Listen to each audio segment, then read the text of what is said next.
petit peu mon point de vue sur le fait que les enfants, et en particulier les bébés, et des enfants en bas âge, aient des jouets en abondance ou de façon raisonnable, équilibrée, pourquoi, comment, etc. Pour moi, déjà, pour commencer, avoir trop de jouets en abondance, ça sert à rien. Euh, Parce que l'enfant, il va pas faire le... Enfin, voilà, il va en avoir trop, il va pas jouer à tout. Donc déjà, un conseil que je peux vous donner, c'est faites le tri vraiment par âge. C'est-à-dire, quand vous voyez que votre enfant, il commence à plus jouer à certains trucs, vous les enlevez, vous les rangez. Soit vous prévoyez d'avoir d'autres enfants, donc vous les gardez pour les prochains.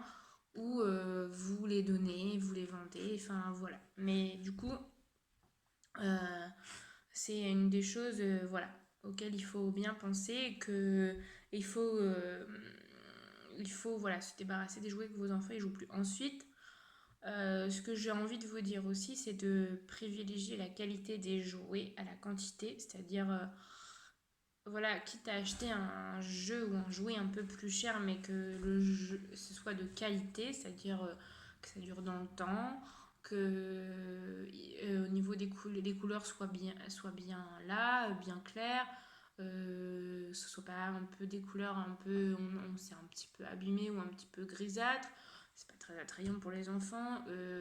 Que c'est par exemple si vous avez un jeu d'imitation de légumes, que la carotte ressemble à une carotte, sinon c'est plus un jeu d'imitation.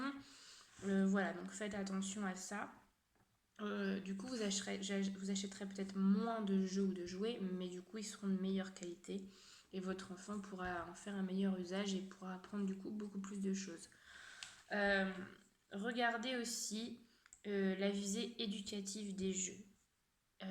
Comment dire, regardez si ça correspond à ce que vous voulez transmettre. Par exemple, moi, je suis pour les jeux d'imitation, mais certains jeux d'imitation, c'est-à-dire que dans ma conception, je n'achèterai pas de faux téléphone à Zachary parce que je considère que le téléphone n'est pas un jeu, c'est un moyen de communication, un moyen, bon, pour moi, un moyen de travail, mais pour d'autres gens, c'est un moyen aussi, même maintenant, dans tout lieu professionnel, on s'en sert pour appeler, etc. C'est rare maintenant, on est des domaines professionnels où on n'a pas besoin de son téléphone. Même par exemple quand on est malade, on prend quoi pour appeler son employeur? On prend son téléphone. Donc c'est pas un jeu. Donc du coup, si vous offrez un téléphone en jeu à votre enfant, comment lui faire comprendre que votre téléphone n'est pas un jeu? C'est très compliqué. Voilà. Par contre, il y a des jeux pour vous imiter, des jeux de bricolage, des jeux de cuisine, des jeux de poupées, etc. Voilà, il y a plein de jeux d'imitation qui existent et qui apportent un apport bien pour la visée éducative aussi. Regardez aussi ce qui peut leur faire travailler la motricité fine, leur esprit créatif, mais aussi ce qui peut leur apprendre quand ils sont un peu plus grands, du vocabulaire, des nouvelles choses, de la culture, etc. Regardez tout ça avant d'acheter. Et quand ils sont plus grands et qu'ils commencent à parler, à demander ce qu'ils veulent, essayez avec eux de regarder justement quand c'est par exemple Noël ou avant leur anniversaire, les jeux qu'il y a et de leur dire bah regarde ça tu pourras faire ça. Essayez aussi d'aiguiller pour pas vous retrouver qu'avec des jeux avec lesquels vous n'êtes pas d'accord.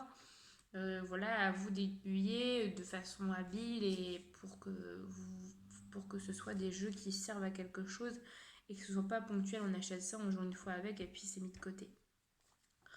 Euh, N'hésitez pas, surtout quand ils sont tout petits, à prendre des jeux qui sont évolutifs.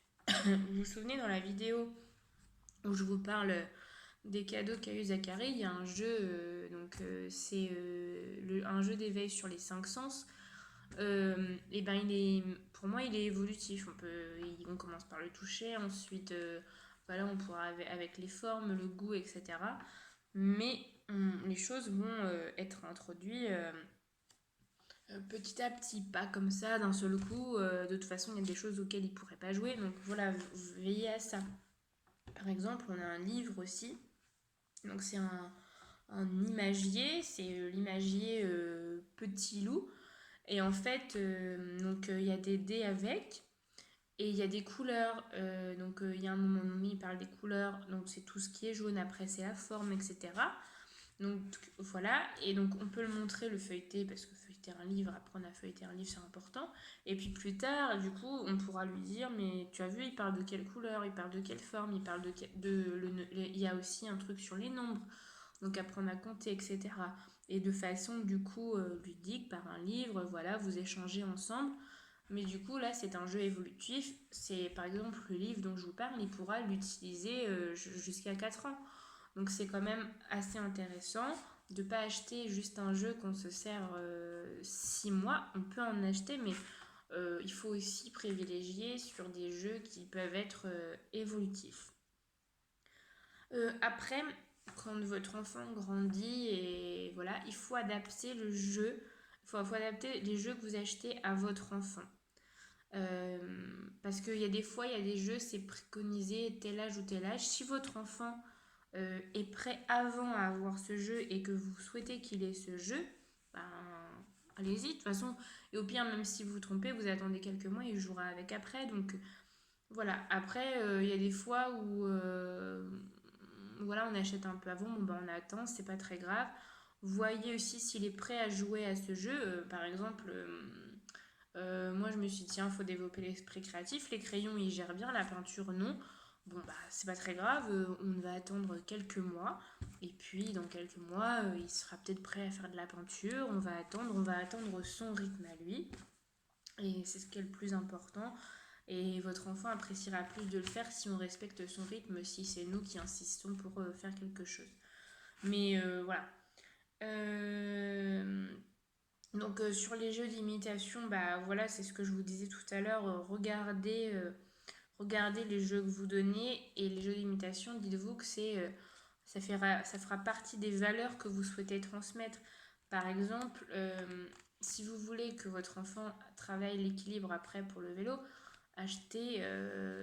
Enfin, moi, je suis plutôt partisane, par exemple, d'acheter une draisienne plutôt qu'une moto, parce que donc c'est le même principe. Mais par exemple, moi, j'aimerais que Zachary, à 15 ans, il me demande pas un scooter. Donc, bah, clairement, je lui offre pas une fausse moto parce que du coup, je lui dis, si dans un an et demi, je lui offre bah, une moto, je lui dis, bah oui, c'est cool la moto. Alors que non, je trouve pas que c'est cool la moto. En revanche, la vraie draisienne, voilà, je trouve que c'est cool le vélo. Donc là, je lui transmets une valeur avec laquelle moi je suis en accord et c'est ce que je veux lui transmettre. Donc voilà. Après, aussi, il faut savoir qu'il y a certains jeux que vous pouvez fabriquer tout seul avec des boîtes à chaussures. Les jeux d'encastrement, voilà, vous faites avec des formes, des épingles à linge, etc. Vraiment, on a tous des épingles à linge, puisque on étend tous notre linge, même si on a des sèche-linges, des fois, on a besoin d'étendre un petit peu de vêtements. Et donc voilà, on fait. Mais vraiment. Et n'hésitez pas même, si vous avez des enfants plus grands ou quoi, à fabriquer les jeux avec eux. Ça fait une activité à faire avec eux, quelque chose de créatif où ils font des choses avec leurs mains. Et donc ça peut être intéressant et peu coûteux pour le coup de partir des objets quotidiens qu'on jetterait, etc. Mais d'en faire des jeux. Par exemple, avec les boîtes de lait pour enfants, vous pouvez faire plein de jeux. Donc des boîtes d'encastrement, des caisses où on met des objets et on vide, etc. Avec des boîtes de conserve, vous pouvez, de différentes tailles, vous pouvez faire, vous savez, les jeux de cubes où on superpose. Enfin voilà, il y a plein de choses possibles. Donc voyez vraiment, voilà, selon votre budget. Et puis aussi, il faut savoir qu'acheter un jeu, on libère du carbone, donc c'est pas très. Du coup on influe. Donc si des fois on peut faire des choses par nous-mêmes, c'est bien aussi. Et puis ça fait du bien à notre porte-monnaie, on va pas se mentir. Un jeu d'enfant c'est quand même cher, surtout si on prend de la qualité. Donc des fois, vaut mieux regarder si on peut faire les choses soi-même avant. Ouais, je suis très contente de vous avoir fait cette petite vidéo. Ça peut vous aider si vous êtes jeune parent et que vous dites mais les jeux pour enfants ça coûte. On a l'impression qu'il faut tout acheter. Voilà, et n'hésitez pas à poser plus de questions en commentaire. Je vous remercie d'avoir regardé. N'hésitez pas à vous abonner, à liker et à commenter. Ça fait toujours plaisir et à partager la vidéo à des futurs jeunes parents ou jeunes parents. Voilà. Je vous retrouve très vite pour de nouvelles vidéos. Ciao, ciao, bye bye.